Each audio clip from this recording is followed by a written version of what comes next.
ಶ್ರೀ ಗಣಪತಿ ಶಾರದಾ ಗುರುಭ್ಯೋ ನಮಃ.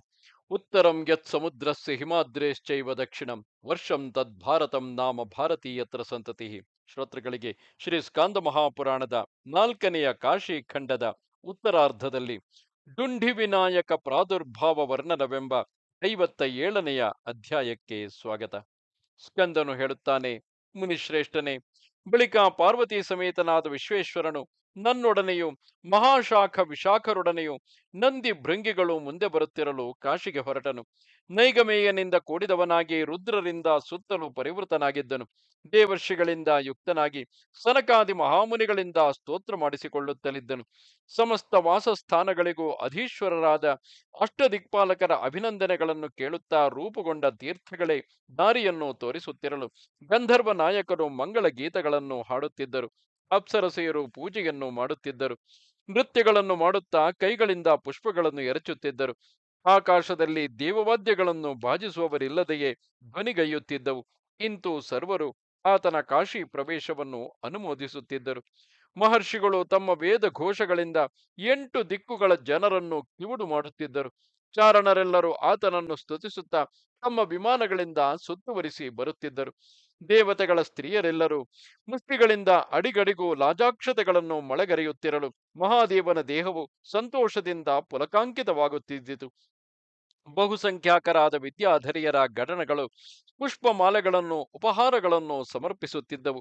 ಯಕ್ಷರು, ಗುಹ್ಯಕರು, ಸಿದ್ಧರು, ಖೇಚರರು ಅಭಿನಂದನೆಗಳನ್ನು ಮಾಡುತ್ತಿದ್ದರು. ಶಕುನ ಸೂಚಕಗಳಾದ ಮೃಗಗಳು ಮುಂದುಗಡೆಯಲ್ಲಿ ಪುರಪ್ರವೇಶವನ್ನು ಮಾಡಬಹುದು ಎಂಬುದಾಗಿ ಶುಭ ಶಕುನಗಳನ್ನು ತೋರುತ್ತಿದ್ದವು. ಸಂತೋಷದಿಂದ ಅರಳಿದ ಮುಖಗಳುಳ್ಳ ಕಿನ್ನರರಿಂದಲೂ ಶಿವನು ಗುಣವರ್ಣನೆಗಳನ್ನು ಕೇಳುತ್ತಿದ್ದನು. ಮಹಾವಿಷ್ಣುವು, ಮಹಾಲಕ್ಷ್ಮಿಯು, ಬ್ರಹ್ಮದೇವನು, ವಿಶ್ವಕರ್ಮನು, ನಂದೀಶ್ವರನು, ಗಣಪತಿಯು ನಗರದಲ್ಲಿ ಮಹೋತ್ಸವವನ್ನು ಆತನಿಗಾಗಿ ಏರ್ಪಡಿಸಿದ್ದರು. ನಾಗಾಂಗನೆಯರು ಸುತ್ತಲೂ ಮಂಗಳಾರತಿಗಳನ್ನು ಬೆಳಗುತ್ತಿದ್ದರು. ಇಂತೂ ಮಹಾವೈಭವದಿಂದ ಮಹಾದೇವನು ಸರ್ವಮಾಂಗಲ್ಯಾನ್ವಿತವಾದ ವಾರಾಣಸಿ ನಗರವನ್ನು ಪ್ರವೇಶ ಮಾಡಿದನು. ಸಕಲ ದೇವತೆಗಳು ನೋಡುತ್ತಿರುವಂತೆಯೇ ಮಹೇಶ್ವರನು ತನ್ನ ವೃಷಭ ವಾಹನದಿಂದ ಕೆಳಕ್ಕಿಳಿದು ಮಹಾಗಣಪತಿಯನ್ನು ಆಲಂಗಿಸಿಕೊಂಡು ಹೇಳತೊಡಗಿದನು: ನನಗೂ ಅತ್ಯಂತ ದುಸ್ಸಾಧ್ಯವಾಗಿದ್ದ ಪವಿತ್ರವಾದ ಈ ನಗರಿಯನ್ನು ಈಗ ನಾನು ಪ್ರವೇಶಿಸುವುದೆಲ್ಲವೂ ಈ ನನ್ನ ಬಾಲಕನಾದ ಗಣಪತಿಯ ಅನುಗ್ರಹದಿಂದಲೇ ಉಂಟಾಗಿರುವುದು. ತಂದೆಯಾದವನಿಗೆ 3 ಲೋಕಗಳಲ್ಲಿಯೂ ಯಾವುದು ಸಾಧಿಸಲು ಬರುವುದಿಲ್ಲವೋ ಅದು ಮಗನಿಗೆ ಸುಲಭವಾಗಿಯೇ ಸಾಧ್ಯವಾಗುವುದು. ಇದಕ್ಕೆ ಈಗಿನ ನನ್ನ ವ್ಯಾಪಾರವೇ ದೃಷ್ಟಾಂತವಾಗಿರುವುದು. ಈ ಗಜವದನನು ತನ್ನ ಬುದ್ಧಿಯಲ್ಲಿ ನಿಶ್ಚಯಿಸಿದ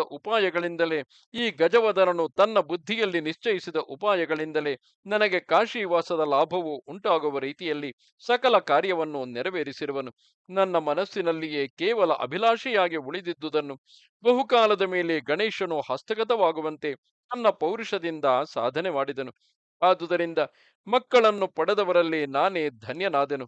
ಮಹೇಂದ್ರನೇ ಮುಂತಾದ ದೇವತೆಗಳಿಂದಲೂ ಸ್ತುತ್ಯನಾದ ತ್ರಿಪುರಾಂತಕನು ಇಂತು ಹೇಳಿ ಸಂತೋಷಗೊಂಡು ಸ್ಪಷ್ಟವಾಣಿಯಿಂದ ಗಜಮುಖನನ್ನು ಬಹುವಿಧವಾಗಿ ಸ್ತೋತ್ರ ಮಾಡಿದನು.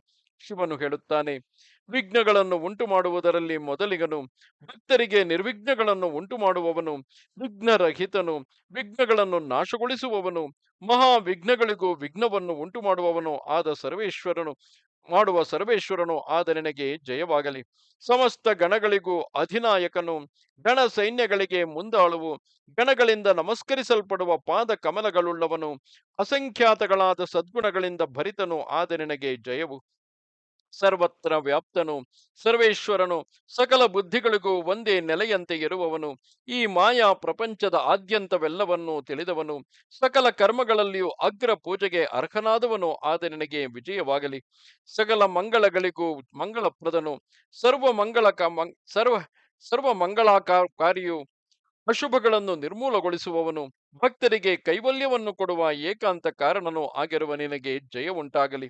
ಲೋಕ ಸೃಷ್ಟಿಕರ್ತೃಗಳಾದ ಬ್ರಹ್ಮಾದಿಗಳಿಗೆ ವಂದ್ಯನು, ಸ್ಥಿತಿಕಾರಕನಾದ ವಿಷ್ಣುವಿಗೆ ನಮಸ್ಕಾರಾರ್ಹನು, ಸಂಹಾರವನ್ನು ಮಾಡುವ ಯಮಾದಿಗಳಿಂದ ಸ್ತೋತ್ರವನ್ನು ಕೇಳುವವನು, ಸಕಲ ಸತ್ಕಾರ್ಯಗಳಿಗೆ ಸಿದ್ಧಿಯನ್ನು ಅನುಗ್ರಹಿಸುವವನು ಆದ ನಿನಗೆ ಜಯ ಉಂಟಾಗಲಿ.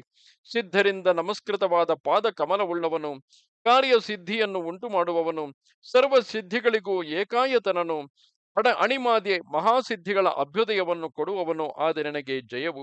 ಸಕಲ ಸದ್ಗುಣಗಳಿಗೂ ನಿರ್ಮಾಣ ಭೂಮಿಯು, ತ್ರಿಗುಣಾತೀತನು, ಗುಣವಂತರಲ್ಲಿ ಅಗ್ರೇಸರನು, ಪರಿಪೂರ್ಣನು, ಸಚ್ಚಾರಿತ್ರ್ಯದ ಫಲಸ್ವರೂಪನು, ಗುಣನಿಧಿ ಎಂದು ವರ್ಣಿಸಲ್ಪಡುವವನು ಆದ ನೀನು ಜಯಶೀಲನಾಗು. ಸಕಲ ಪ್ರಮಥ ಬಲಗಳಿಗೆ ಅಧೀಶ್ವರನು, ಪರಬಲಕ್ಕೆ ಶತ್ರುವು, ಭಕ್ತರಿಗೆ ಬಲವನ್ನು ಕೊಡುವವನು, ಬಲಾಕ ಪಕ್ಷಿಗಳ ಸಾಲಿನಂತೆ ಹೊಳೆಯುತ್ತಿರುವ ದಂತವುಳ್ಳವನು, ಬಾಲಕನಾದರೂ ಮಹಾಬಲಿಷ್ಠರ ಪರಾಕ್ರಮವುಳ್ಳವನು ಆದ ನಿನಗೆ ಜಯವು.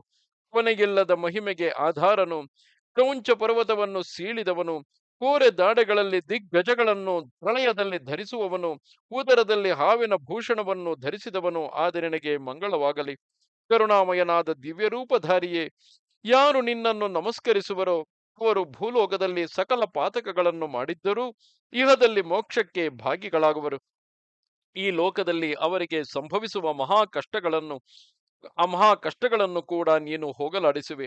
ಅವರಿಗೆ ಸ್ವರ್ಗವನ್ನು, ಮೋಕ್ಷ ಸಾಮ್ರಾಜ್ಯವನ್ನು ದಯೆಯಿಂದ ಅನುಗ್ರಹಿಸುವೆ. ಎಲೈ ವಿಘ್ನೇಶ್ವರನೇ, ನಿನ್ನ ಕರುಣಾಪೂರಿತಗಳಾದ ಕಟಾಕ್ಷಗಳಿಂದ ಯಾರು ನೋಡಲ್ಪಟ್ಟಿರುವರೋ ಈ ಭೂಮಂಡಲದಲ್ಲಿ ಒಂದು ಕ್ಷಣ ಮಾತ್ರವಾದರೂ ಆ ಲಾಭವನ್ನು ಪಡೆದವರ ಸಕಲ ದೋಷಗಳು ನಾಶವನ್ನು ಹೊಂದುವವು. ಆ ಪುರುಷ ಶ್ರೇಷ್ಠರನ್ನು ಮಹಾಲಕ್ಷ್ಮಿಯು ತನ್ನ ಕಟಾಕ್ಷಗಳಿಂದ ನೋಡುತ್ತಿರುವಳು. ಪ್ರಣತರಾದವರ ವಿಘ್ನಗಳನ್ನು ನಾಶಗೊಳಿಸುವುದರಲ್ಲಿ ದಕ್ಷನೇ, ಪಾರ್ವತೀ ದೇವಿಯ ಹೃದಯ ಕಮಲವನ್ನು ಅರಳಿಸುವ ಸೂರ್ಯನೇ, ಯಾರು ನಿನ್ನನ್ನು ಸ್ತೋತ್ರ ಮಾಡುವರೋ ಅವರು ಈ ಲೋಕದಲ್ಲಿ ಪ್ರಖ್ಯಾತಿಯನ್ನು ಪಡೆಯುವರು ಎಂಬುದನ್ನು ಕೇಳಿರುವೆನು. ಅದು ವಿಚಿತ್ರವಾದುದಲ್ಲ. ಆದರೆ ಅವರು ಶಿವಲೋಕದಲ್ಲಿ ನಿನ್ನಂತೆಯೇ ಗಣಾಧಿಪರಾಗಿರುವರು. ಇದೇ ನಿಜವಾಗಿಯೂ ವಿಚಿತ್ರವೆನ್ನಬೇಕು. ಯಾರು ಸಂತತವಾಗಿ ನಿನ್ನ ಪಾದದ್ವಂದ್ವವನ್ನು ಸೇವಿಸುತ್ತಿರುವರೋ ಅವರು ಪುತ್ರ ಪೌತ್ರ ಧನ ಧಾನ್ಯಗಳೇ ಮುಂತಾದ ಸಕಲ ಪದಾರ್ಥಗಳ ಸಮೃದ್ಧಿಗೂ ಪಾತ್ರರಾಗುವರು. ಅಸಂಖ್ಯಾತರಾದ ಸೇವಕ ವರ್ಗದ ಜನರಿಂದ ತಮ್ಮ ಪಾದಗಳ ಪರಿಚರ್ಯೆಯನ್ನು ಮಾಡಿಸಿಕೊಳ್ಳುತ್ತಿರುವರು. ಮಹಾರಾಜರ ಉಪಭೋಗಕ್ಕೆ ಯೋಗ್ಯವಾದ ನಿರ್ಮಲವಾದ ಐಶ್ವರ್ಯವನ್ನು ಅವರು ಹೊಂದುವರು. ಪರಮ ಕಾರಣನೇ, ಭಕ್ತರ ಸ್ತೋತ್ರದ ಮಾತುಗಳಿಗೂ ನಿಲುಕದ ಮಹಾಮಹಿಮನೆ, ಮಾಯೆಯಿಂದ ಚರಾಚರಾತ್ಮಕವಾದ ಪ್ರಪಂಚವಾಗಿ ತೋರುತ್ತಿದ್ದರೂ ಪರಮಾರ್ಥದಿಂದ ದಿವ್ಯರೂಪನಾದ ಗಣಪತಿಯೇ, ಪ್ರಪಂಚಕ್ಕೆ ಕಾರಣಗಳೆನಿಸಿದ ಪ್ರಕೃತಿ ಪರಮಾಣುಗಳು ಮಹತ್ತತ್ವಗಳಿಗೂ ನೀನು ಕಾರಣನಾಗಿರುವೆ. ಯಾವಾಗಲೂ ವೇದಜ್ಞರಾದವರಿಗೆ ನೀನೊಬ್ಬನೇ ವೇದ್ಯ ದೈವನಾಗಿರುವೆ. ಜಗತ್ತಿನಲ್ಲಿ ಮೊದಲನೆಯ ವಾಕ್ಕುಗಳೆನಿಸಿದ ವೇದಗಳಿಗೂ ಸಹ ನೀನೊಬ್ಬನೇ ಅನ್ವೇಷ್ಟವ್ಯನಾಗಿರುವೆ. ಸಕಲ ಚರಾಚರಗಳಿಗೂ ಸೂತ್ರಧಾರನಾಗಿ ಸೂಕ್ಷ್ಮನಾದುದರಿಂದ ಮನಸ್ಸಿಗೂ ಸಿಕ್ಕದ ಗಣಪತಿಯೇ, ವೇದಗಳು ಸಹ ನಿನ್ನನ್ನು ಯಥಾರ್ಥವಾಗಿ ತಿಳಿಯಲಾರವು. ಹಾಗೆಯೇ ಬ್ರಹ್ಮಾದಿ ದೇವತೆಗಳು ನಿನ್ನನ್ನು ಸಾಕಲ್ಯೇನ ತಿಳಿಯಲಾರರು. ನೀನೊಬ್ಬನೇ ಈ ಬ್ರಹ್ಮಾಂಡವನ್ನೆಲ್ಲ ಸಂಹರಿಸುವೆ, ರಕ್ಷಿಸುವೆ, ಸೃಷ್ಟಿ ಮಾಡುವೆ. ಇಂತಹ ನಿನ್ನನ್ನು ಸ್ತೋತ್ರ ಮಾಡುವ ವಿಷಯದಲ್ಲಿ ಯಾವ ವ್ಯವಹಾರವನ್ನು ಅವಲಂಬಿಸೋಣ? ನಿನ್ನ ಕ್ರೂರ ದೃಷ್ಟಿ ಎಂಬ ತೀಕ್ಷ್ಣ ಬಾಣಗಳಿಂದ ಮೊದಲೇ ಹತರಾದ ಅಂಧಕಾಸುರ, ಜಲಂಧರ ಮುಂತಾದ ರಾಕ್ಷಸರನ್ನೇ ನಾನು ಹಿಂದೆ ನಿಗ್ರಹಿಸಿದೆ. ಸಿದ್ಧಿವಿನಾಯಕನೇ, ಅತ್ಯಲ್ಪವಾದ ಕಾರ್ಯವನ್ನು ಮಾಡಬೇಕಾದರೂ ನಿನ್ನನ್ನು ದೂರೀಕರಿಸಿ ಮಾಡಬೇಕೆಂದೆಳಿಸುವ ಮನುಷ್ಯನಿಗೆ ಈ ಲೋಕದಲ್ಲಿ ಸಾಮರ್ಥ್ಯವು ಹೇಗೆ ತಾನೇ ಉಂಟಾಗಬೇಕು? ವ್ಯಾಕರಣದಲ್ಲಿ ಡುಂಡಿ ಎಂಬ ಧಾತುವಿಗೆ ಅನ್ವೇಷಣವೆಂಬ ಹೆಸರು ಪ್ರಸ್ಥಿತವಾಗಿರುವುದು. ನೀನು ಪುರುಷಾರ್ಥಗಳನ್ನು ಅಪೇಕ್ಷಿಸುವ ಸಕಲ ಜನರಿಗೂ ಅನ್ವೇಷ್ಟವ್ಯವಾದ ಏಕ ದೈವನಾಗಿರುವೆ. ಆದುದರಿಂದಲೇ ನಿನಗೆ ಡುಂಡಿ ಎಂಬ ಹೆಸರು ಪ್ರಖ್ಯಾತವಾಗಿರುವುದು. ಡುಂಡಿರಾಜನಾದ ವಿಘ್ನೇಶ್ವರನೇ, ನಿನ್ನನ್ನು ಸಂತೋಷಪಡಿಸಿದಲ್ಲದೆ ಯಾವ ಮಾನವನು ತಾನೇ ಕಾಶಿ ಕ್ಷೇತ್ರದ ಪ್ರವೇಶವನ್ನು ಪಡೆದಾನು? ಎಲೈ ಡುಂಡಿಯೇ, ಕಾಶಿ ನಿವಾಸಿಯಾದ ಯಾವ ಮನುಷ್ಯನು ಮೊದಲು ನಿನ್ನ ಪಾದಕಮಲಗಳಿಗೆ ನಮಸ್ಕರಿಸಿ ಬಳಿಕ ನನಗೆ ಪ್ರಣಾಮವನ್ನು ಮಾಡುವನೋ ಅವನಿಗೆ ದೊರಕುವ ಫಲವನ್ನು ಕೇಳು. ಯಾವ ತಾರಕ ಮಂತ್ರದ ಪುರಶ್ಚರಣೆಯಿಂದ ಪುನರ್ಜನ್ಮವು ಇಲ್ಲದಂತಾಗುವುದೋ ಅಂತಹ ಉತ್ತಮ ಮಂತ್ರವನ್ನು ನಾನು ಆತನ ಕಿವಿಯ ಬಳಿಗೆ ಹೋಗಿ ಪ್ರಾಣೋತ್ಕ್ರಮಣಕ್ಕೆ ಮೊದಲೇ ಉಪದೇಶ ಮಾಡುತ್ತೇನೆ. ಭಕ್ತೋತ್ತಮನಾದವನು ಮೊದಲು ಮಣಿಕರ್ಣಿಕೆಯಲ್ಲಿ ಸ್ನಾನವನ್ನು ಮಾಡಿ ಅದೇ ವಸ್ತ್ರದಲ್ಲಿಯೇ ನಡೆದು ಧೂಳಿ ಅಂಟಿದ ಪಾದಗಳಿಂದಲೇ ದೇವತೆಗಳಿಗೂ ಋಷಿಗಳಿಗೂ ಪಿತೃಗಳಿಗೂ ವಿಧಿವತ್ತಾದ ತರ್ಪಣಗಳನ್ನು ಅರ್ಪಿಸಿ ಜ್ಞಾನೋದಕ ತೀರ್ಥವನ್ನು ಸ್ನಾನಾದಿಗಳಿಂದ ಸೇವಿಸಿ ಬಳಿಕ ನಿನ್ನನ್ನು ಪೂಜಿಸಬೇಕು. ಎಲೈ ಢುಂಢಿಯೇ, ಕಾಶಿ ಕ್ಷೇತ್ರದ ಸೇವೆಯ ಸಂಪೂರ್ಣ ಫಲವನ್ನು ಕೊಡುವ ಸ್ವಾಮಿಯಾದ ನನ್ನನ್ನು ಸುವಾಸನಾಯುಕ್ತಗಳಾದ ಮೋದಕ ಭಾರಗಳಿಂದಲೂ ಉತ್ತಮ ಧೂಪದೀಪಗಳಿಂದಲೂ ಪುಷ್ಪ ನವರತ್ನಗಳ ಮಾಲೆಗಳಿಂದಲೂ ಸುಗಂಧಗಳನ್ನು ಸುತ್ತಲೂ ಹರಡುತ್ತಿರುವ ಲೇಪನ ದ್ರವ್ಯಗಳಿಂದಲೂ ಸಂತೋಷಗೊಳಿಸಿ ಸ್ತೋತ್ರವನ್ನು ಮಾಡಲು ಯಾವನು ತಾನೇ ಕ್ಷೇತ್ರ ಸೇವೆಯ ಫಲವನ್ನು ಪಡೆಯುವುದಿಲ್ಲ? ಡುಂಡಿರಾಜನೇ, ಇತರ ತೀರ್ಥಗಳ ಸೇವನೆಯಲ್ಲಿ ನಿಯಮಗಳನ್ನು ಉಲ್ಲಂಘಿಸಿ ಸ್ನಾನಾದಿಗಳನ್ನು ಮಾಡಿದವನು ಇಲ್ಲಿಗೆ ಬಂದು ನಿನ್ನ ಕೃಪಾಕಟಾಕ್ಷಕ್ಕೆ ಪಾತ್ರನಾಗಿ ತನ್ನ ಆತ್ಮಹಿತಕ್ಕೆ ಘಾತಕವಾಗಿರುವ ಸಕಲ ಕಲ್ಮಶ ವರ್ಗವನ್ನು ಕಳೆದುಕೊಂಡವನಾಗಿ ಈ ಕಾಶಿ ಕ್ಷೇತ್ರದ ಅಖಂಡಿತವಾದ ಫಲವನ್ನು ಪಡೆಯುವನು. ಯಾವನು ಪ್ರತಿ ದಿವಸದ ಪ್ರಾತಃ ಕಾಲದಲ್ಲಿ ಡುಂಡಿ ವಿನಾಯಕನಾದ ನಿನಗೆ ಕಾಶಿ ಕ್ಷೇತ್ರದಲ್ಲಿ ನಮಸ್ಕರಿಸುವನು, ಅವನು ವಿಘ್ನಗಳೆಂಬ ಸಮಸ್ತ ಬಂಧನಗಳನ್ನು ಕಳಚಿಕೊಂಡು ಸುಖಿಸುವನು. ಅವನಿಗೆ ಅಪ್ರಾಪ್ಯವಾದ ವಸ್ತುವು ಇಡೀ ಭೂಮಂಡಲದಲ್ಲಿಯೇ ಆಗಲಿ, ಇಹದಲ್ಲಾಗಲಿ ಪರಲೋಕಗಳಲ್ಲಿ ಆಗಲಿ ಯಾವುದೂ ಇರುವುದಿಲ್ಲ. ಯಾವನು ನಿನ್ನ ಡುಂಡಿ ವಿನಾಯಕನೆಂಬ ಹೆಸರನ್ನು ಜಪಿಸುತ್ತಿರುವನೋ ಅವನ ಮನಸ್ಸಿನಲ್ಲಿ ಅನುದಿನವೂ ಅಷ್ಟಮಹಾಸಿದ್ಧಿಗಳು ಸನ್ನಿಹಿತಗಳಾಗಿರುವವು. ಅವನು ಈ ಲೋಕದಲ್ಲಿ ದೇವತೆಗಳ ಅನುಭವಕ್ಕೆ ಯೋಗ್ಯಗಳಾದ ಅನೇಕ ವಿಧ ಭೋಗಗಳನ್ನು ಪಡೆದವನಾಗಿ ಕಡೆಯಲ್ಲಿ ಮೋಕ್ಷರೂಪಳಾದ ಲಕ್ಷ್ಮಿಯಿಂದ ವರಿಸಲ್ಪಡುವನು. ಸಕಲ ಸಿದ್ಧಿಗಳನ್ನು ಕೈಗೂಡಿಸುವ ಡುಂಡಿರಾಜನೇ, ಯಾವನು ದೂರದಲ್ಲಿ ನೆಲೆಸಿರುವವನಾದರೂ ಪ್ರತಿದಿನವೂ ನಿನ್ನ ಪಾದಪೀಠವನ್ನು ಸ್ಮರಿಸುತ್ತಿರುವನೋ ಅವನು ಆಮರಣಾಂತವಾಗಿ ಕಾಶಿಯಲ್ಲಿ ನೆಲೆಸಿದ ಫಲವನ್ನು ಹೊಂದುವನು. ಈ ನನ್ನ ವಾಕ್ಯವು ಎಂದಿಗೂ ವಿಪರೀತ ಅರ್ಥವುಳ್ಳದ್ದಾಗಲಿ ವ್ಯರ್ಥವಾಗಲಿ ಆಗಲಾರದು. ಎಲೈ ಮಹಾಪುರುಷನೇ, ಈ ಕ್ಷೇತ್ರಕ್ಕೆ ಸಂಬಂಧಪಟ್ಟ ಅಸಂಖ್ಯಾತಗಳಾದ ವಿಘ್ನಗಳನ್ನೆಲ್ಲ ಬಹುವಿಧವಾಗಿ ನಾಶಗೊಳಿಸುವುದಕ್ಕಾಗಿಯೇ ನೀನು ಈ ಕಾಶಿ ಕ್ಷೇತ್ರದಲ್ಲಿ ಅನೇಕ ರೂಪಗಳನ್ನು ಧರಿಸಿ ಹಲವೆಡೆಗಳಲ್ಲಿ ನೆಲೆಸಿರುವೆ ಎಂಬುದನ್ನು ಚೆನ್ನಾಗಿ ನಾನು ತಿಳಿದಿರುವೆನು. ಎಲೈ ಪಾಪರಹಿತನೇ, ನಿನ್ನ ಯಾವ ಯಾವ ರೂಪಗಳು ಎಲ್ಲೆಲ್ಲಿ ನೆಲೆಸಿರುವವೋ ಅವುಗಳನ್ನು ಹೇಳುವೆನು. ಇಲ್ಲಿ ನೆರೆದಿರುವ ದೇವತೆಗಳೆಲ್ಲರೂ ಕೇಳುವವರಾಗಲಿ. ಮೊದಲು ನನಗೆ ದಕ್ಷಿಣ ದಿಕ್ಕಿನಲ್ಲಿ ಸಮೀಪದಲ್ಲಿಯೇ ಡುಂಡಿರಾಜನೆಂದು ಕರೆಸಿಕೊಳ್ಳಲ್ಪಡುವೆ. ನಿನ್ನನ್ನು ಹುಡುಕಿಕೊಂಡು ಬರುವ ಭಕ್ತರಿಗೆ ಸಕಲ ಇಷ್ಟಾರ್ಥಗಳನ್ನು ಕೊಡುತ್ತಿರುವೆ. ಮಂಗಳವಾರದ ಚತುರ್ಥಿಯ ತಿಥಿಯು ಸಂಭವಿಸಲು ನಿನಗೆ ಸಂತೋಷವನ್ನು ಉಂಟುಮಾಡುವ ಮೋದಕಗಳ ಉಪಾಯನಗಳಿಂದಲೂ ಗಂಧ ಪುಷ್ಪ ಮಾಲ್ಯಾದಿಗಳಿಂದಲೂ ಯಾರು ನಾನಾ ವಿಧವಾದ ಪೂಜೆಯನ್ನು ವಿರಚಿಸುವರೋ ಅವರನ್ನು ನಾನು ಇಲ್ಲಿ ಶಿವಗಣಗಳನ್ನಾಗಿ ಸ್ವೀಕರಿಸುತ್ತೇನೆ. ಡುಂಡಿರಾಜ ಗಣಪತಿಯೇ, ಪ್ರತಿಯೊಂದು ಚತುರ್ಥಿಯಲ್ಲಿಯೂ ಇಲ್ಲಿರುವ ಯಾರು ನಿನ್ನನ್ನು ಪೂಜಿಸುವರೋ ಅವರೇ ಅಖಂಡ ಜ್ಞಾನ ಸಂಪನ್ನರು, ಅವರೇ ಕೃತಕೃತ್ಯರು. ಅವರು ಸಕಲ ವಿಘ್ನಗಳ ತಲೆಯಲ್ಲಿ ತಮ್ಮ ಎಡಗಾಲನ್ನಿಕ್ಕಿ ಕೊನೆಯಲ್ಲಿ ನಿನ್ನ ಉನ್ನತ ಪದವಿಯನ್ನು ಪಡೆಯುವರು. ಡುಂಡಿಯೇ, ಯಾರು ಮಾಘಮಾಸದ ಶುಕ್ಲ ಚತುರ್ಥಿಯ ರಾತ್ರಿಯ ವೇಳೆಯಲ್ಲಿ ವ್ರತವನ್ನು ಸ್ವೀಕರಿಸಿ ನಿನ್ನ ಅರ್ಚನೆಯನ್ನು ಮಾಡುವರೋ ಅವರು ದೇವತೆಗಳಿಗೂ ಕೂಡ ಪೂಜನೀಯರಾಗುವರು ಎಂಬುದರಲ್ಲಿ ಸಂದೇಹವಿಲ್ಲ. ಮಾಘ ಮಾಸದ ಶುಕ್ಲ ಚತುರ್ಥಿಯ ದಿನದಲ್ಲಿ ವಾರ್ಷಿಕ ಯಾತ್ರೆಯನ್ನು ನೆರವೇರಿಸಲು ವ್ರತನಿಷ್ಠನಾದವನು ಬಿಳಿ ಎಳ್ಳಿನಿಂದ ಲಡ್ಡುಕಗಳನ್ನು ಮಾಡಿ ನಿವೇದಿಸಿ ಅವುಗಳನ್ನು ಸೇವಿಸಬೇಕು.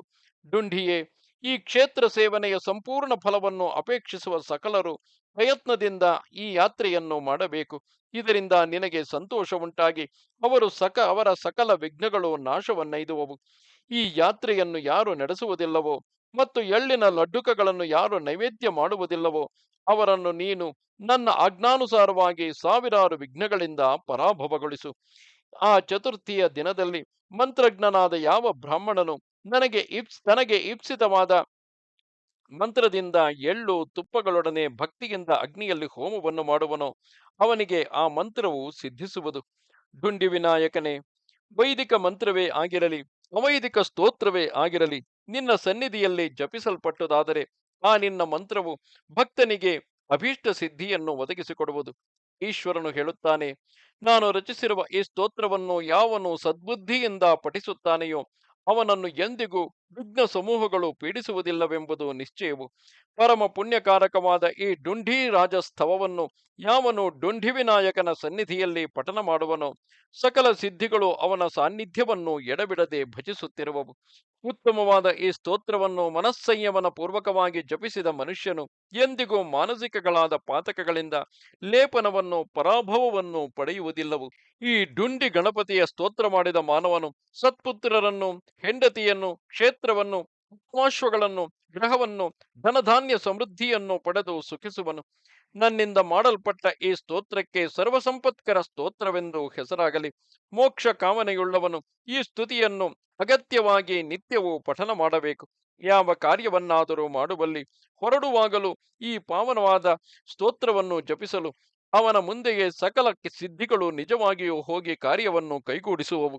ಈ ಕ್ಷೇತ್ರದ ರಕ್ಷಣೆಗಾಗಿ ಡುಂಡಿರಾಜನು ಎಲ್ಲಿ ಎಲ್ಲಿ ಪ್ರತಿಷ್ಠಿತನಾಗಿರುವನು ಎಂಬ ಮತ್ತೊಂದು ವಿಷಯವನ್ನು ಇಲ್ಲಿ ವಿವರಿಸಿರುವೆನು. ಈ ದೇವತೆಗಳೆಲ್ಲರೂ ಸಾವಧಾನದಿಂದ ಕೇಳಲಿ. ಕಾಶಿಯಲ್ಲಿ ಗಂಗಾ ಮತ್ತು ಹಸಿ ನದಿಗಳ ಸಂಗಮ ಪ್ರದೇಶದಲ್ಲಿ ಅರ್ಕವಿನಾಯಕನೆಂಬ ಹೆಸರಿನಿಂದ ನೀನು ನೆಲೆಸಿರುವೆ. ಭಾನುವಾರದ ದಿವಸ ಆ ವಿನಾಯಕನ ದರ್ಶನವನ್ನು ಮಾಡಲು ವಿವಿಧ ತಾಪಗಳು ಶಮನವನ್ನು ಹೊಂದುವವು.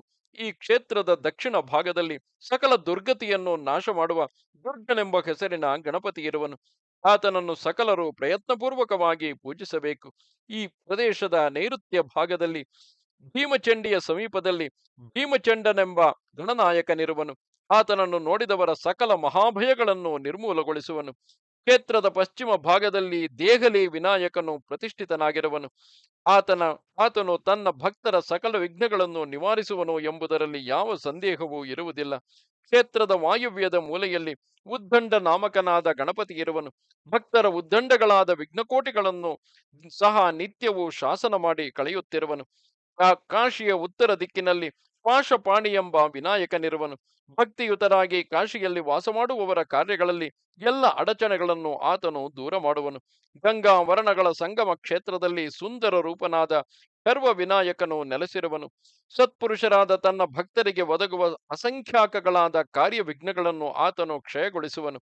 ಪೂರ್ವ ದಿಕ್ಕಿನಲ್ಲಿ ಕ್ಷೇತ್ರವನ್ನು ರಕ್ಷಿಸುವುದಕ್ಕಾಗಿ ಸಿದ್ಧಿವಿನಾಯಕನು ಸ್ಥಾಪಿತನಾಗಿರುವನು.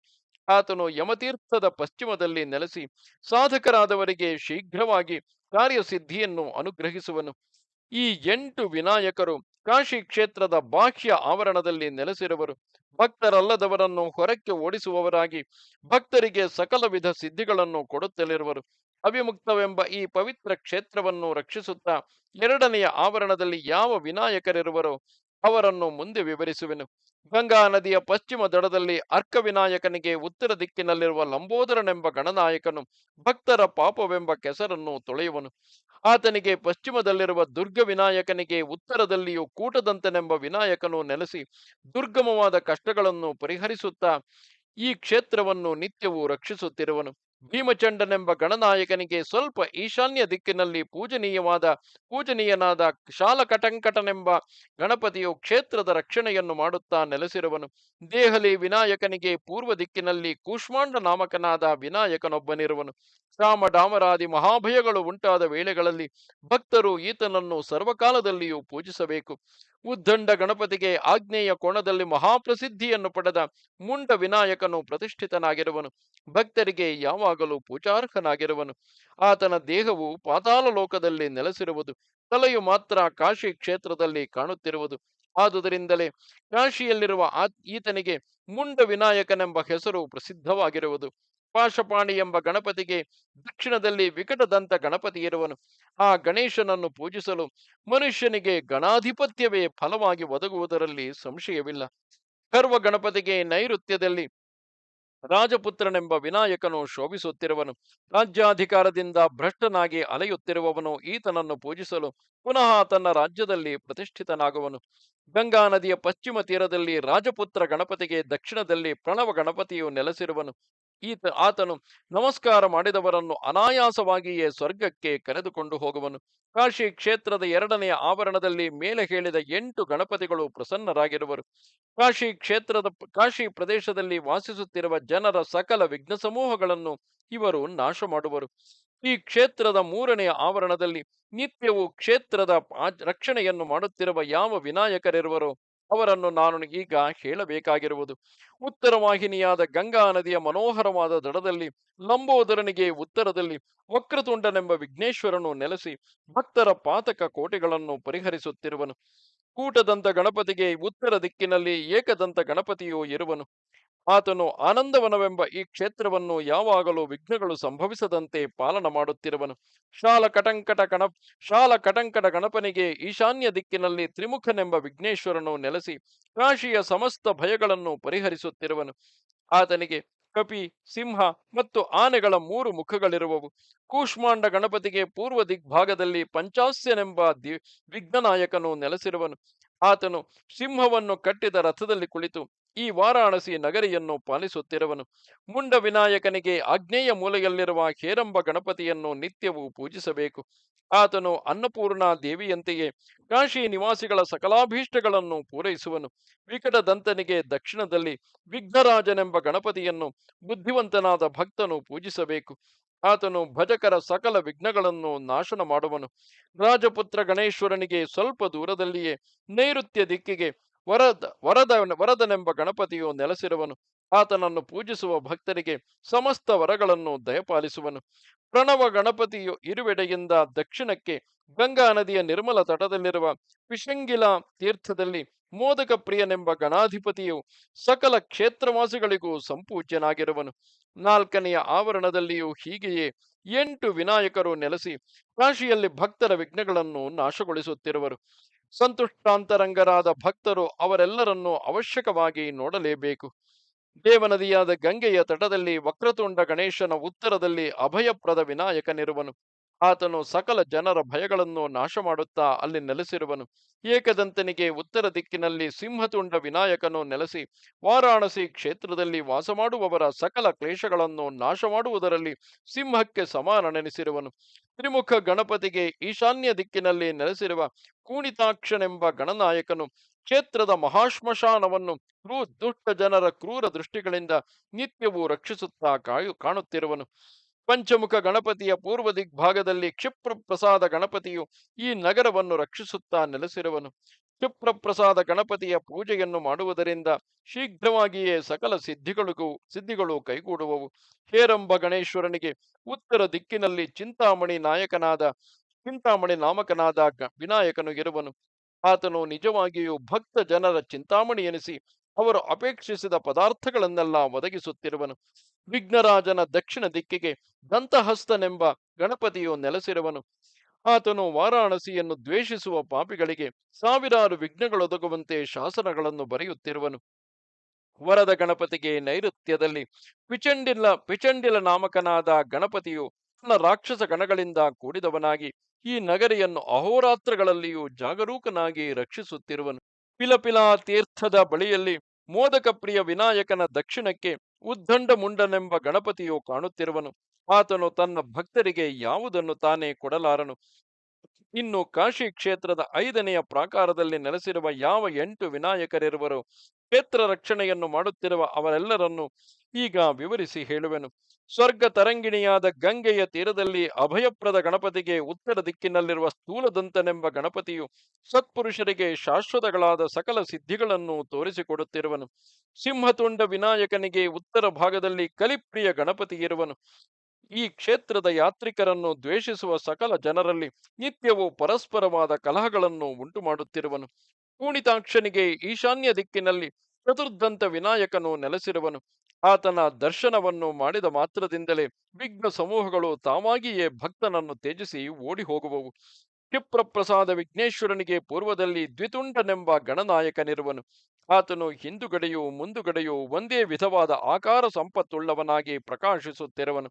ಆತನನ್ನು ಸಂದರ್ಶನ ಮಾಡಿದ ಮಾತ್ರದಿಂದಲೇ ವಿಶ್ವತೋಮುಖವಾದ ಐಶ್ವರ್ಯವು ಮನುಷ್ಯರಿಗೆ ಲಭಿಸುವುದು. ಬಳಿಕ ನನ್ನ ಪುತ್ರ ಸಮೂಹದಲ್ಲೆಲ್ಲ ಜ್ಯೇಷ್ಠ ವಿನಾಯಕನಿರುವನು. ಸರ್ವಜ್ಯೇಷ್ಠತ್ವವನ್ನು ಪಡೆಯಲಿಚ್ಛಿಸುವ ಮನುಷ್ಯನು ಆತನನ್ನು ಜ್ಯೇಷ್ಠ ಮಾಸದ ಶುಕ್ಲ ಚತುರ್ದಶಿಯ ದಿನದಲ್ಲಿ ಪೂಜಿಸಬೇಕು.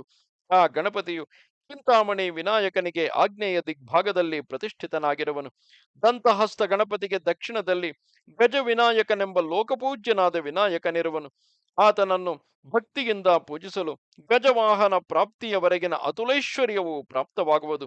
ಪಿಚಂಡಿಲ ಗಣಪತಿಯ ದಕ್ಷಿಣಕ್ಕೆ ಕಾಲ ವಿನಾಯಕನು ನೆಲೆಸಿರುವನು. ಆತನನ್ನು ಸೇವಿಸುವುದರಿಂದ ಮಾನವರಿಗೆ ಕಾಲ ಯಮನಿಂದ ಯಾವ ವಿಧವಾದ ಭಯವೂ ಉಂಟಾಗುವುದಿಲ್ಲ. ಉದ್ದಂಡ ಮುಂಡ ಗಣಪತಿಗೆ ದಕ್ಷಿಣ ದಿಕ್ಕಿನಲ್ಲಿ ಸ್ಥಾಪಿತನಾಗಿರುವ ನಾಗೇಶ್ವರನೆಂಬ ಗಣಪತಿಯ ದರ್ಶನವನ್ನು ಮಾಡಲು ನಾಗಲೋಕಕ್ಕೆ ಹೋಗಲು ಅಲ್ಲಿಯೂ ಸಹ ಮಹಾಪೂಜೆಯನ್ನು ಪಡೆಯುವರು. ಇನ್ನು 6ನೆಯ ಆವರಣದಲ್ಲಿ ನೆಲೆಸಿರುವ ವಿಘ್ನನಾಯಕರನ್ನು ನಿರೂಪಿಸುವೆನು. ಅವರೆಲ್ಲರ ಹೆಸರುಗಳನ್ನು ಕೇಳುವುದರಿಂದಲೇ ಮನುಷ್ಯರಿಗೆ ಸಕಲ ಸಿದ್ಧಿಗಳು ಸುಲಭವಾಗಿ ಉಂಟಾಗುವವು. ಮಣಿಕರ್ಣನೆಂಬ ಗಣಪತಿಯು ಪೂರ್ವ ದಿಕ್ಕಿನಲ್ಲಿದ್ದುಕೊಂಡು ಸಕಲ ವಿಘ್ನಗಳಿಗೂ ವಿಘಾತವನ್ನು ಉಂಟು ಮಾಡುತ್ತಿರುವನು. ಆಗ್ನೇಯದಲ್ಲಿರುವ ಆಶಾ ವಿನಾಯಕನು ಭಕ್ತರ ಅಭೀಷ್ಟಗಳನ್ನು ಸಲ್ಲಿಸುತ್ತಾ ನೆಲೆಸಿರುವನು. ದಕ್ಷಿಣದಲ್ಲಿರುವ ಸೃಷ್ಟಿ ಗಣಪತಿಯು ಲೋಕದ ಸೃಷ್ಟಿ ಸಂಹಾರಗಳನ್ನು ಸೂಚಿಸುತ್ತಿರುವನು. ನೈಋತ್ಯ ಮೂಲೆಯಲ್ಲಿ ಯಕ್ಷ ವಿಘ್ನೇಶ್ವರನು ಸರ್ವ ವಿಘ್ನಗಳನ್ನು ಪರಿಹರಿಸುವ ಪರದೇವತೆಯಾಗಿರುವನು. ಪಶ್ಚಿಮದಲ್ಲಿ ಗಜಕರ್ಣ ಗಣಪತಿಯು ಸಕಲರಿಗೂ ಕ್ಷೇಮವನ್ನು ಉಂಟು ಮಾಡುತ್ತಿರುವನು. ಸ್ಥೂಲಜಂಗ ವಿನಾಯಕನ ಉತ್ತರ ದಿಕ್ಕಿನಲ್ಲಿ ಇಂದ್ರಿಯ ನಿಗ್ರಹ ಸಹಿತರಾದವರ ಪಾಪಗಳನ್ನು ಕಳೆಯುವನು. ಈಶಾನ್ಯ ದಿಕ್ಕಿನಲ್ಲಿ ಪರಮೇಶ್ವರನ ನಗರವಾದ ಈ ಕಾಶಿಯನ್ನು ಮಂಗಲ ವಿನಾಯಕನು ಕಾಪಾಡುತ್ತಿರುವನು. ಯಮತೀರ್ಥಕ್ಕೆ ಉತ್ತರದಲ್ಲಿ ಮಿತ್ರ ವಿನಾಯಕನು ಲೋಕಪೂಜ್ಯನಾಗಿ ನೆಲೆಸಿರುವನು.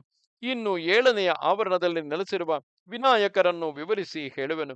ಮೋದ ವಿನಾಯಕನೇ ಮೊದಲಾದ 5 ವಿನಾಯಕರು, 6ನೆಯವನು ಜ್ಞಾನ ವಿನಾಯಕನು, 7ನೆಯವನೇ ಪುರದ ಮಹಾದ್ವಾರದಲ್ಲಿ ಎದುರಾಗಿ ನಿಂತಿರುವ ದ್ವಾರ ವಿಘ್ನೇಶ್ವರನು, 8ನೆಯವನು ಭಕ್ತರ ಸಕಲ ಕಷ್ಟ ಸಮೂಹಗಳನ್ನು ನಾಶ ಮಾಡುವ ಅವಿಮುಕ್ತ ವಿನಾಯಕನು. ಈತನು ನನ್ನ ಕ್ಷೇತ್ರವಾದ ಅವಿಮುಕ್ತ ನಗರದಲ್ಲಿ ನಮಸ್ಕರಿಸಿದವರ ಪಾಪಗಳನ್ನು ಕಳೆಯುವನು. ಯಾವನು ದೂರದೇಶದಲ್ಲಿ ಇರುವವನಾದರೂ ಈ 56 ವಿಘ್ನೇಶ್ವರರನ್ನು ಭಕ್ತಿಯಿಂದ ಸ್ಮರಿಸುವನೋ ಅವನು ಮರಣ ಕಾಲದಲ್ಲಿ ನನ್ನ ಜ್ಞಾನವನ್ನು ಹೊಂದಿ ಮುಕ್ತನಾಗುವನು. ಮಹಾಪುಣ್ಯತಮವಾದ ಈ ಡುಂಡಿ ವಿನಾಯಕನ ಸ್ತೋತ್ರವನ್ನು, ಈ 56 ವಿಘ್ನ ನಾಯಕರ ನಾಮಾವಳಿಯನ್ನು ಯಾವ ಪುಣ್ಯ ಪುರುಷನು ಪಠಿಸುತ್ತಿರುವನೋ ಅವನ ಕಾರ್ಯಗಳು ಅಡಿಗಡಿಗೂ ಸಿದ್ಧಿಸುತ್ತಿರುವವು. ಮನುಷ್ಯನು ಯಾವ ಸ್ಥಳದಲ್ಲಿದ್ದರೂ ಈ ಎಲ್ಲ ಗಣನಾಯಕರನ್ನು ಸ್ಮರಿಸಬೇಕು. ಅವರು ಮಹಾವಿಪತ್ತುಗಳೆಂಬ ಸಮುದ್ರದಲ್ಲಿ ಬಿದ್ದು ಮುಳುಗಿ ಹೋಗುತ್ತಿರುವ ಮಾನವನನ್ನು ರಕ್ಷಿಸುವರು. ಇಂತು ಮಹಾಪುಣ್ಯತಮವಾದ ಈ ಸ್ತೋತ್ರವನ್ನು, ಈ ವಿನಾಯಕರ ಹೆಸರುಗಳನ್ನು ಕೇಳಿದವನು ಎಂದಿಗೂ ವಿಘ್ನಗಳಿಂದ ಬಾಧೆಗೊಳ್ಳುವುದಿಲ್ಲ ಮತ್ತು ಸಕಲ ಪಾತಕಗಳಿಂದಲೂ ಬಿಡುಗಡೆಯನ್ನು ಹೊಂದುವನು. ಇಂತೆಂದು ನಿರೂಪಿಸಿ ದೇವತಾ ಸಾರ್ವಭೌಮನಾದ ಮಹೇಶ್ವರನು ಅತ್ಯಂತ ಸಂಭ್ರಮದಿಂದ ಕೂಡಿದ ಮನಸ್ಸುಳ್ಳವನಾಗಿ ಬ್ರಹ್ಮಾದಿ ದೇವತೆಗಳಿಂದ ಪಟ್ಟಾಭಿಷೇಕವನ್ನು ಮಾಡಿಸಿಕೊಂಡು ಅವರಿಗೆ ಬೇಡಿದ ಅಭೀಷ್ಟಗಳನ್ನೆಲ್ಲ ಕರುಣಿಸಿ ಉಚಿತ ಮರ್ಯಾದೆಗಳನ್ನು ಮಾಡುವುದರಲ್ಲಿ ಚತುರನಾದುದರಿಂದ ಇಲ್ಲಿ ನೆರೆದಿದ್ದವರೆಲ್ಲರಿಗೂ ಯಥಾಯೋಗ್ಯವಾದ ಉಡುಗೊರೆಗಳನ್ನಿತ್ತು ಪ್ರಸನ್ನೀಕರಿಸಿಕೊಂಡು ವಿಶ್ವಕರ್ಮನಿಂದ ರಚಿತವಾಗಿದ್ದ ಅರಮನೆಯನ್ನು ಪ್ರವೇಶ ಮಾಡಿದನು. ಸ್ಕಂದನು ಹೇಳುತ್ತಾನೆ, ಇಂತು ದೇವದೇವನು ಭಗವಂತನು ಆದ ಮಹೇಶ್ವರನಿಂದ ಸ್ತುತನಾದ ಗಣಪತಿಯು ಆತ್ಮನನ್ನು ಬಹುರೂಪಗಳನ್ನಾಗಿ ಮಾಡಿಕೊಂಡು ಕಾಶಿಯಲ್ಲಿ ನೆಲೆಸಿದನು. ಎಲೈ ಅಗಸ್ತ್ಯನೇ, ಇವುಗಳೇ ಡುಂಢಿರಾಜನ ನಾಮಗಳಾಗಿರುವವು. ಇವುಗಳನ್ನು ಇವುಗಳನ್ನು ಜಪಿಸಿದ ಮನುಷ್ಯನು ಮಾನಸಿಕ ವಾಂಛಿತಗಳೆಲ್ಲವನ್ನು ಅನಾಯಾಸವಾಗಿ ಪಡೆಯುವನು. ಇವುಗಳಲ್ಲದೆ ಅಸಂಖ್ಯಾಕಗಳಾದ ಅನೇಕ ರೂಪ ಭೇದಗಳು ಆ ಡುಂಢಿ ವಿನಾಯಕನಿಗೆ ಇರುವವು. ಅವುಗಳೆಲ್ಲವೂ ಭಕ್ತೋತ್ತಮರಿಂದ ಭಕ್ತಿಯುಕ್ತವಾದ ಪೂಜೆಯನ್ನು ಕೈಗೊಂಡಿರುವವು. ಭಗೀರಥ ಗಣೇಶ್ವರನು, ಹರಿಶ್ಚಂದ್ರ ವಿನಾಯಕನು, ಸ್ಪರ್ಧ ನಾಮಕನಾದ ಗಣಪತಿಯು ಮತ್ತು ಬಿಂದು ವಿನಾಯಕನು, ಇವರೇ ಮೊದಲಾದ ಅನೇಕ ವಿಘ್ನೇಶ್ವರರು ಆಯಾ ಭಕ್ತರಿಂದ ಪ್ರತಿಷ್ಠಿತರಾಗಿರುವರು. ಅವುಗಳ ಪೂಜೆಗಳಿಂದಲೂ ಮನುಷ್ಯನಿಗೆ ಸಕಲ ಸಂಪತ್ತುಗಳು ಲಭಿಸುವವು. ಪುಣ್ಯಪ್ರದವಾದ ಈ ಅಧ್ಯಾಯವನ್ನು ಶ್ರದ್ಧಾನ್ವಿತನಾಗಿ ಕೇಳಿದ ಮನುಷ್ಯನು ಸಕಲ ವಿಘ್ನಗಳನ್ನು ಸುಲಭವಾಗಿ ಕಡಿಹಾದು ತನಗೆ ಅಪೇಕ್ಷಿತವಾದ ಪದವಿಯನ್ನು ಹೊಂದುವನು. ಇಲ್ಲಿಗೆ 81,000 ಶ್ಲೋಕಗಳ ಸಂಹಿತೆಯೆಂದು ಪ್ರಸಿದ್ಧವಾದ ಶ್ರೀ ಸ್ಕಾಂದ ಮಹಾಪುರಾಣದ 4ನೆಯ ಕಾಶಿ ಖಂಡದ ಉತ್ತರಾರ್ಧದಲ್ಲಿ ಡುಂಢಿ ವಿನಾಯಕ ಪ್ರಾದುರ್ಭಾವ ವರ್ಣನವೆಂಬ 57ನೆಯ ಅಧ್ಯಾಯವು ಮುಗಿದುದು. ನಮಸ್ತೆ ಶಾರದೆ ದೇವಿ ಕಾಶ್ಮೀರ ಪುರವಾಸಿನಿ ತ್ವಾಮಹಂ ಪ್ರಾರ್ಥೆಯೇ ನಿತ್ಯಂ ವಿದ್ಯಾದಾನಂಚ ದೇಹಿಮೆ. ನಮಸ್ಕಾರ.